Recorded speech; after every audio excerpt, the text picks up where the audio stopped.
Good morning students. आज हम third unit का और थर्ड ही चैप्टर स्टार्ट करने जा रहे हैं।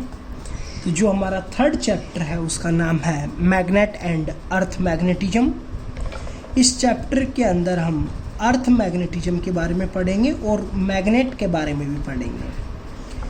तो सबसे पहले कुछ बेसिक टर्म्स आएंगी, उनके बारे में पढ़ेंगे। फिर कुछ बेसिक प्रॉपर्टीज़ आएंगी, उनके बारे में भी पढ़ेंगे।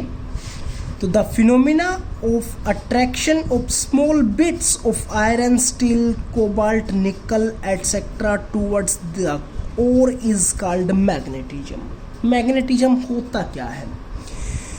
हमारे पास छोटे छोटे लोहे के, स्टील के, कोबाल्ट के, निकल के अगर पार्टिकल्स को कोई एक मटेरियल अपनी तरफ अट्रैक्ट करता है तो उसको हम क्या बोलते हैं? उस फिनोमिनन को क्या बोलते हैं? मैग्नेटिज्म बोलते हैं। मैग्नेट्स आपके पास दो टाइप के होते हैं, एक होता है नेचुरल मैग्नेट और एक होते हैं आर्टिफिशियल मैग्नेट। जो हम डेली लाइफ के अंदर ज़्यादातर देखते हैं या उनका यूज़ करते हैं वो ज़्यादातर हमारे पास आर्टिफिशियल मैग्नेट्स होते हैं। जैसे कि आपने स्पीकर के अंदर देखा होगा एक छोटा सा मैग्नेट होता है, वो होता है आर्टिफिशियल मैग्नेट। और ज़्यादातर जो हम एग्जाम्पल लेते हैं या यूज़ करते हैं वो हम बार मैग्नेट का यूज़ करते हैं। तो बार मैग्नेट हमारे पास होता क्या है? The most commonly used form of an artificial magnet. वो एक रेक्टेंगुलर शेप का होगा। क्लियर है? कैसा होगा? रेक्टेंगुलर शेप का होता है। अब छोटे क्लासेस के अंदर 8th के अंदर और 10th के अंदर आपने ये पढ़ा है कि जो बार मैग्नेट या कोई भी मैग्नेट है तो उसके कुछ पोलरिटीज़ होते हैं, पोल्स होते हैं। एक होता है नॉर्थ पोल और एक होता है साउथ पोल। तो बार मैग्नेट के हमारे पास एक पोल तो हमने इधर लिया है नॉर्थ पोल और एक पोल ये हमारे पास साउथ पोल, जो कि उसके एंड्स के ऊपर होते हैं। किसके ऊपर होते हैं? एंड्स के ऊपर बार मैग्नेट के। अगर मान लीजिए मैं सर्कुलर ले लेता हूँ ऐसा, तो इसकी तो एंड ही नहीं है। तो इस वाले केस में क्या हो जाएगा? इसका एक टॉप फेस होगा वो नॉर्थ का काम कर रहा होगा ये वाला, और जो इससे पीछे वाला जो फेस है वो किसका काम कर रहा होगा? साउथ का काम कर रहा होगा। तो हम यहाँ से ये कह सकते हैं कि नॉर्थ और साउथ पोलरिटी ऐसे क्रिएट होती है। जो आर्टिफिशियल मैग्नेट्स होती हैं वो सब नेचुरल मैग्नेट्स के द्वारा ही तैयार की जाते हैं। अगर हम सॉफ्ट आयरन कोर को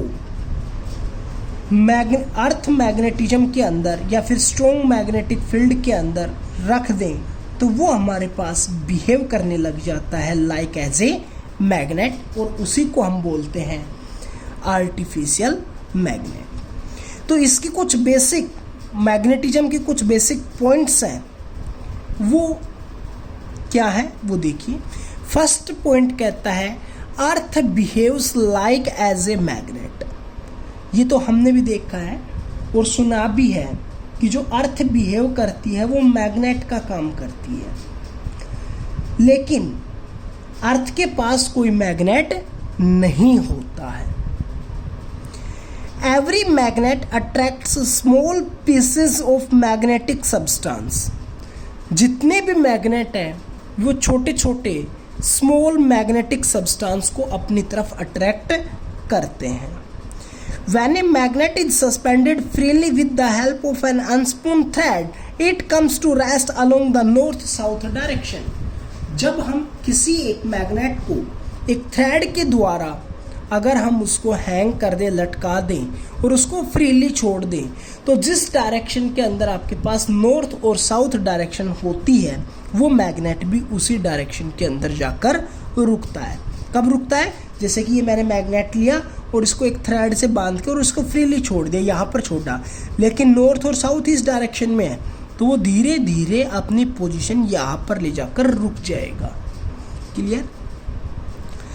like poles repel each other and unlike poles attract each other. यानी कि like north north north pole दूसरे नॉर्थ पोल को क्या करेगा, रिपेल करेगा, साउथ दूसरे साउथ को क्या करेगा, रिपेल करेगा।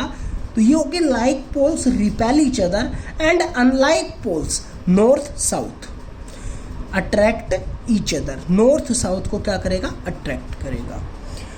जो उनके बीच में जो फोर्स लग रहा है वो फोर्स हम कैसे निकाल लेंगे, F that is directly proportional to M1 M2 divided by R का स्क्वायर। M1 पोल स्ट्रेंथ के लिए यूज किया जाएगा, डायरेक्टली प्रोपोर्शनल को हटाने के लिए हम K का यूज करेंगे और K की वैल्यू SI सिस्टम के अंदर म्यू नॉट अपॉन में 4 पाई होती है और CGS सिस्टम के अंदर इसकी वैल्यू 1 होती है। Then force F that is equals to mu not upon में 4 pi M1 M2 divided by R का स्क्वायर। अगर हम इसकी यूनिट देखें मैग्नेटिक पोल स्ट्रेंथ की, जो ये M लिया है, मैग्नेटिक पोल स्ट्रेंथ है, मास नहीं है, ध्यान रखना। तो इसकी यूनिट क्या होती है, एम्पियर मीटर, AM से रिप्रेजेंट किया जाता है। Next basic term, the magnetic poles always exist in pair. अगर हम किसी एक मैग्नेट को तोड़ देते हैं, जैसे कि मैंने इस पेन को यहाँ से तोड़ दिया, तो एक पार्ट तो हमारे पास ये हो गया और एक पार्ट ये हो गया। तो इधर नॉर्थ पोल का काम कर रहा था, मान लीजिए इधर साउथ का। तो तोड़ने के बाद ऐसा नहीं होगा कि इधर वाले मैग्नेट का नॉर्थ पोल ही रहेगा और इधर वाले के पास साउथ ही रहेगा। इधर नॉर्थ इधर साउथ क्रिएट हो जाएगा इस छोटे वाले मैग्नेट का, और बड़े वाले का इधर नॉर्थ और इधर साउथ क्रिएट हो जाएगा। Repulsive is the sure test of magnetism. Repulsive property के द्वारा हम टेस्ट कर सकते हैं मैग्नेटिज्म का। इंडक्टिव प्रॉपर्टी तो क्या होता है, when is piece of magnetic material like soft iron, cobalt, nickel etcetera is placed near a bar magnet, it acquires magnetism. मैंने स्टार्टिंग के अंदर ही बताया, जब हम किसी एक मैग्नेटिक मटेरियल जैसे कि सॉफ्ट आयरन को और निकल हो गया, कोबाल्ट हो गया, अगर इसको मैग्नेट के नज़दीक रखते हैं तो वो एक्वायर कर लेता है मैग्नेटिज्म को।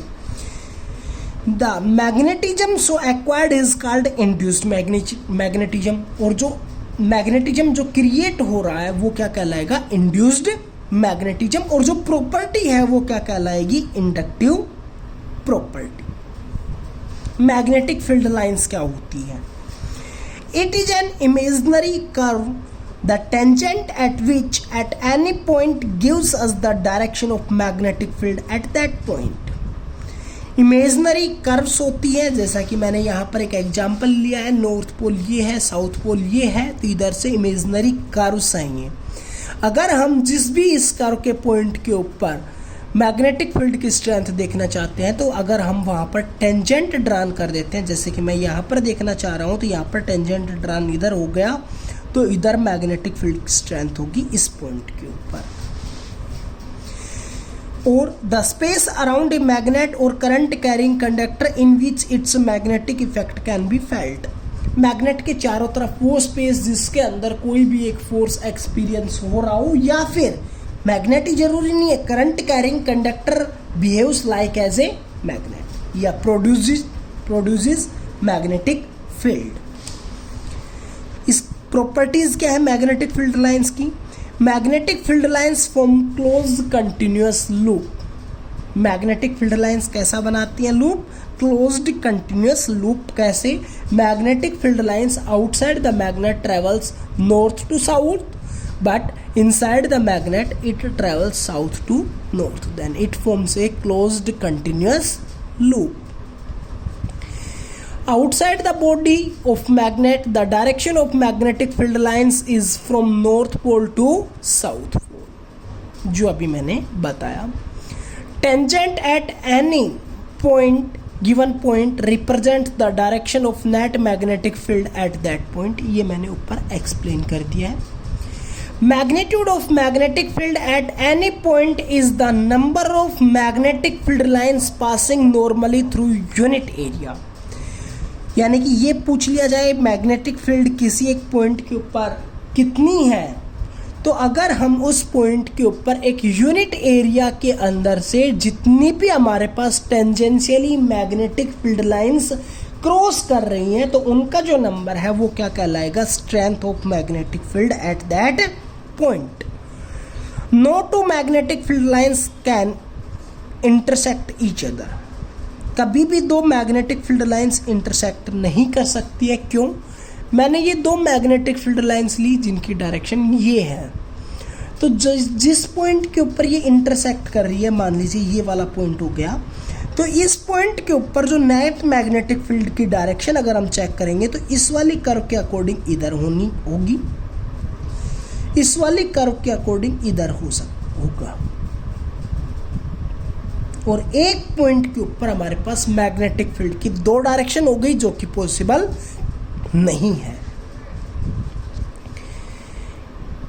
It have a tendency to control longitudinally, indicating attraction between unlike pairs। अगर हम ये देखें, एक नॉर्थ पोल इधर है, साउथ पोल इधर है, तो मैग्नेटिक फील्ड लाइंस क्या करेंगे?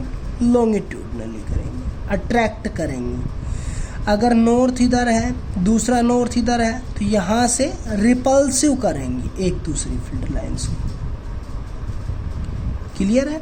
तो इसके अंदर लॉन्गिट्यूडनली अट्रैक्ट करेंगी जब आपके पास अनलाइक पोलरिटी होगी, और लाइक पोलरिटी के अंदर रिपल्सिव प्रॉपर्टी फॉलो करेगी। Thank you.